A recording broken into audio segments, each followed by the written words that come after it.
આજે આપણે દીકરી માટે સાસુ શોધીએ છીએ, પણ કેવું? છોકરાવાળા પાસે પ્રોપર્ટી હોય, બેંક બેલેન્સ હોય, બધું સુખ હોય, જમાઈ સારો હોય, ભણેલો હોય અને એકલો હોય. મોટા ભાગે છોકરીઓ પણ આવું જ કંઈક ઈચ્છતી હોય છે. દીકરી રાજ કરે, પણ કોની સાથે? ઘરમાં સભ્યો જ વધારે ના હોય તો? ત્યારે માતા પિતાએ કેવું ઈચ્છવું જોઈએ?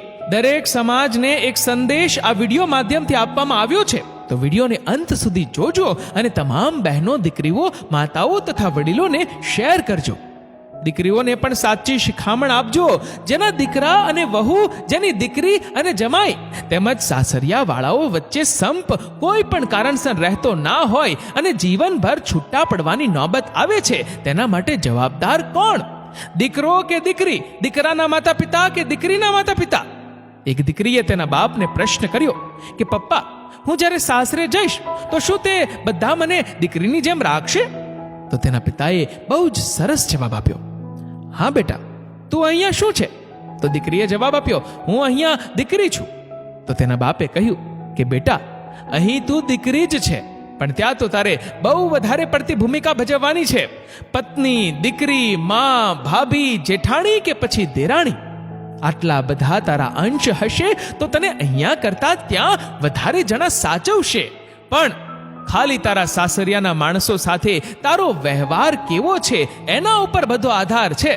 બીજું કે અહીં તો મેં તને 20 કે 25 વર્ષ સાચવી, એટલે અહીં તો ટૂંકા સમય માટે જ હતી બેટા.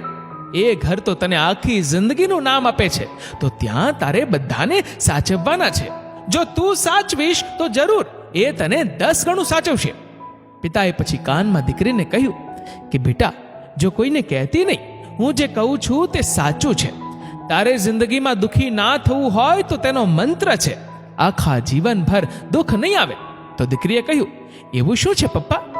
તરત જ પિતાએ કહ્યું, પિયર ઘેલી ના થતી, તારી મમ્મીનું ક્યારેય ના સાંભળતી. મમ્મીઓએ થોડું સમજવાની જરૂર છે. મમ્મીઓ દીકરીના સુખી સંસારમાં દખલગીરી કરીને શું સાબિત કરવા માંગે છે એ નથી સમજાતું.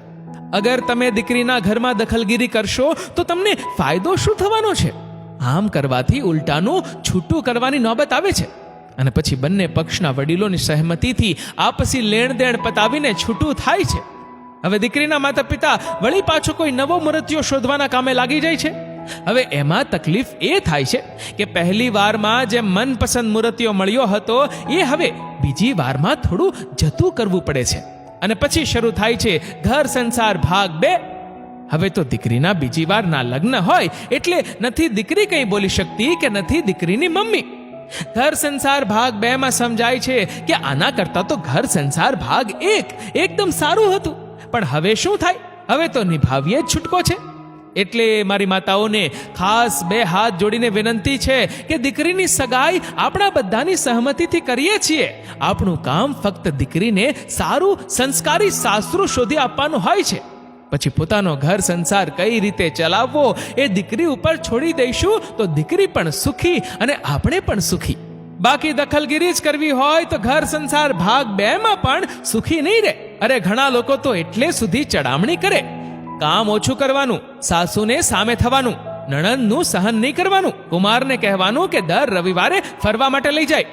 મારું કહેવાનું એ જ છે કે આટલી દખલગીરી કરીને પણ આખરે નુકસાન સહન કરવાનું તો દીકરીને ભાગે જ આવે છે. તો મારી દરેક દીકરીઓને 2 હાથ જોડીને વિનંતી છે કે તમારા ઘર સંસારમાં સુખી રહેવું છે કે દુઃખી? ઘર સંસારમાં જો સુખી રહેવું હોય તો તમારે થોડું કડક થવું પડશે. કે જો પોતાની મમ્મીઓ આવી રીતે દખલગીરી કરે તો કડક શબ્દોમાં કહી દેવું કે મમ્મી, હવે હું મોટી થઈ ગઈ છું, હું હવે પરણી ગઈ છું, મારે સાસરામાં શું કરવું અને શું ન કરવું એ બધું હવે મારા પર છોડી દો. આટલા શબ્દો દીકરીઓ બોલશે તો મને નથી લાગતું કે કોઈ દીકરીના ઘર સંસારમાં વિઘ્નો આવી શકે. કંઈ પણ વાત હોય, પતિ, સાસુ, સસરા, નણંદ, જેઠ, જેઠાણી, દિયર, દેરાણી એને બધાને પોતાના સમજી બધા સાથે બેસીને ખુલ્લા દિલથી વાત કરતી રહેજે. તારા જીવનમાં દુઃખ ભગવાન પણ નહીં લાવે. તો બોલ બેટા, અહીંયા સારું છે કે સાસરિયું સારું? દીકરી તરત બોલી, પપ્પા, તમારી વાત ખરેખર સાચી, કે જેમનું નામ મરણ પછી પણ મારા સાથે જોડાઈ રહે એ જ મારો પરિવાર અને એ જ મારા સાચા માતા પિતા છે. અને દેરાણી મારી બહેન છે, જેઠાણી મારી મોટી બહેન છે અને માં સમાન છે, અને નણંદ મારી લાડકી દીકરી છે. હા પપ્પા, મને તો અહીંયા કરતાં ત્યાં ઘણું ફાવશે. હું આખી જિંદગી આ યાદ રાખીશ અને દરેક દીકરીને આમ જ કરવાની સલાહ આપીશ કે આપણું ઘર તે આપણે જ સાચવવાનું છે, આપણા પિયરિયાઓને નહીં. જે મજા સંપીને રહેવામાં છે તે અલગમાં નથી. દરેક દીકરીને આવી સલાહ મળે તો કોઈ દીકરીના જીવનમાં દુઃખ તો આવે જ નહીં. દરેક માતા પિતા અને ખાસ કરીને દીકરીઓએ આ સાંભળવું અને જીવનમાં ઉતારવા જેવું છે.